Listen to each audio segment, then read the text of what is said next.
Now, let us delve deeper into the factors driving Israel's intensified military offensive. Joining us in the studio is Ambassador Ma Young-sam, the only diplomat who has served as head of the mission in both Israel and Palestine. Welcome, Ambassador Ma. Thank you very much for the invitation. So during your 30 years of service with the Ministry of Foreign Affairs, you must have seen various conflicts in the Middle East. So how would you assess the current crisis compared to the past?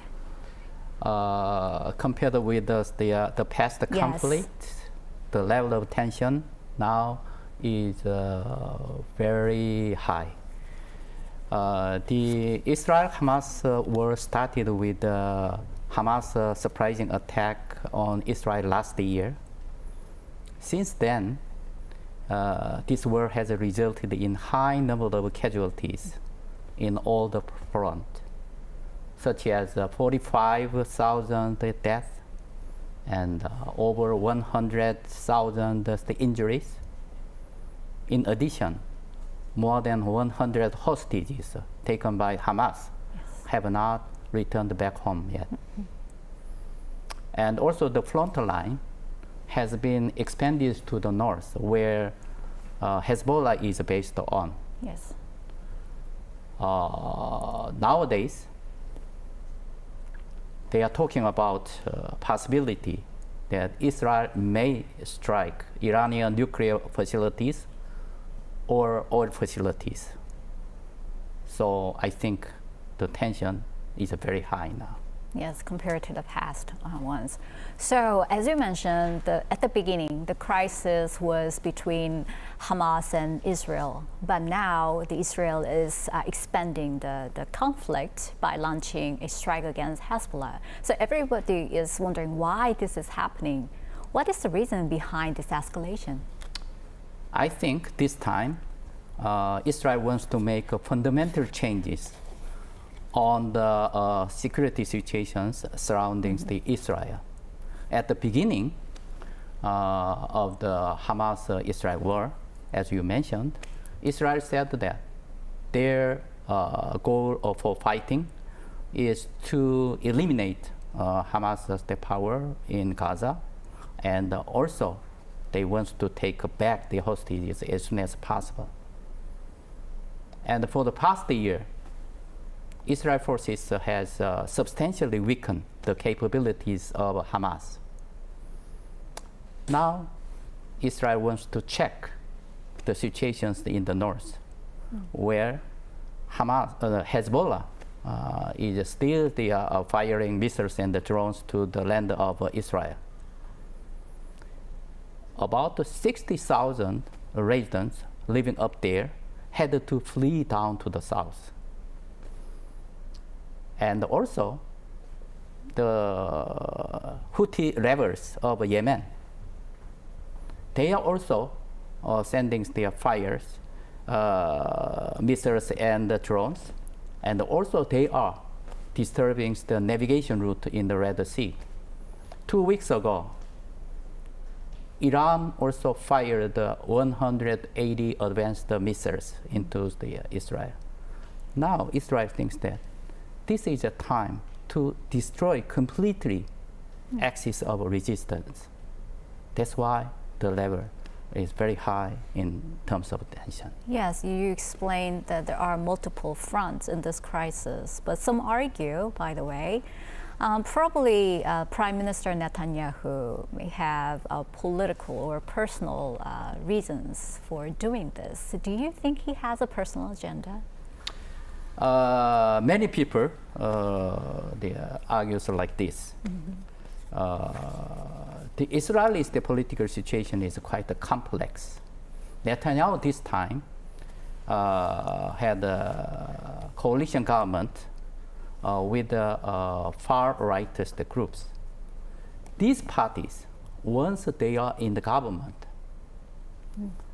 they are asking to the Netanyahu to have a very aggressive, very harsh operations against Hamas and now against Hezbollah as well as against Iran. Netanyahu has to satisfy their demand because he wants to keep coalition government. This coalition is quite unstable. If one or two parties withdraw from this coalition, the government will collapse down. Then their general election is to be held, but nobody knows whether Netanyahu will keep his power through these new elections. If he cannot, he has to stand trials for his corruption charges. If convicted of guilty, his political career will be over. That's why many people think that Netanyahu prolonged this war intentionally by taking very aggressive operations against the enemies. So you must know the internal dynamics in Israel. Just 1 year after you were appointed as ambassador to Israel, Prime Minister Netanyahu regained power and maintained his influence over a very, very long time. So do you think the current crisis is directly related to the current political landscape in Israel? I think so to some extent. Israel still maintains the multi-party system. Under this system, no single party can obtain more than 50% of a seat in the Knesset. For the last 50 years, usually the left-wing Labour Party or right-wing Likud Party could have the largest number of seats in the Knesset. So after any elections, either one of these parties were leading to form the government. But this time, usually in such a case, they are inviting the parties in the center to join the coalition. But this time, Netanyahu chose the right-wing parties. Now these parties are driving out war strategies based on their principles. So that's why it is very dangerous.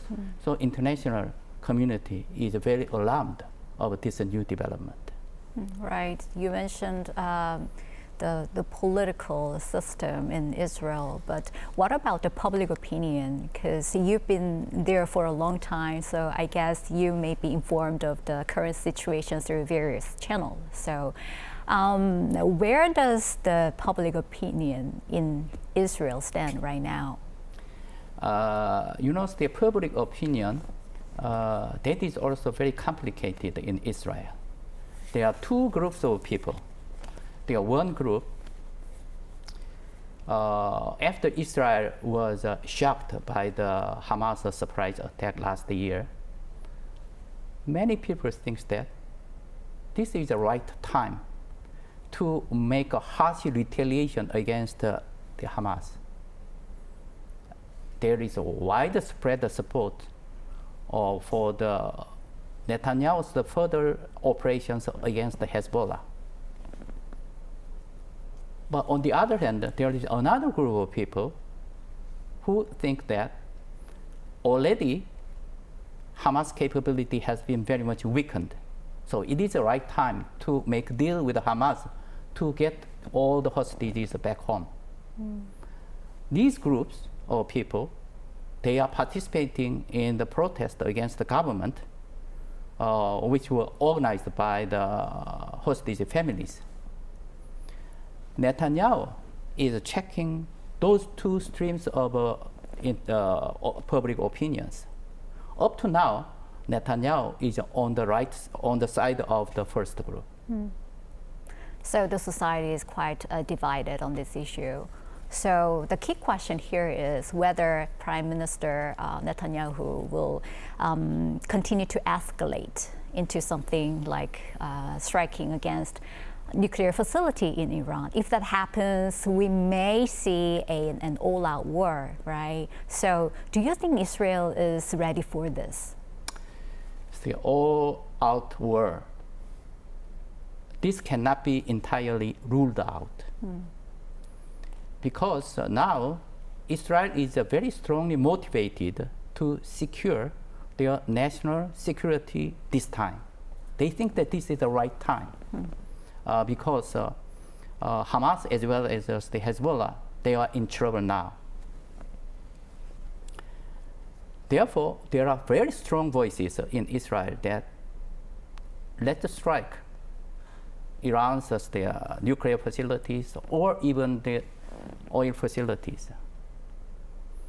But if it happens, it will make a very serious impact in international security as well as on global economy. That's why international community are working very hard to prevent it. Netanyahu and Biden had a conversation talks just a few days ago. They are discussing what kind of options they are vis-a-vis the striking against Iran. Currently, news media mentioned that Israel may narrow down the target, but still nobody knows. So we will see what will happen. Right. You mentioned the importance of international community. I believe the international community should also some leadership and also develop an exit strategy in order to manage this crisis smoothly and peacefully. Thank you for joining us and sharing your insights with us. Thank you very much for the invitation.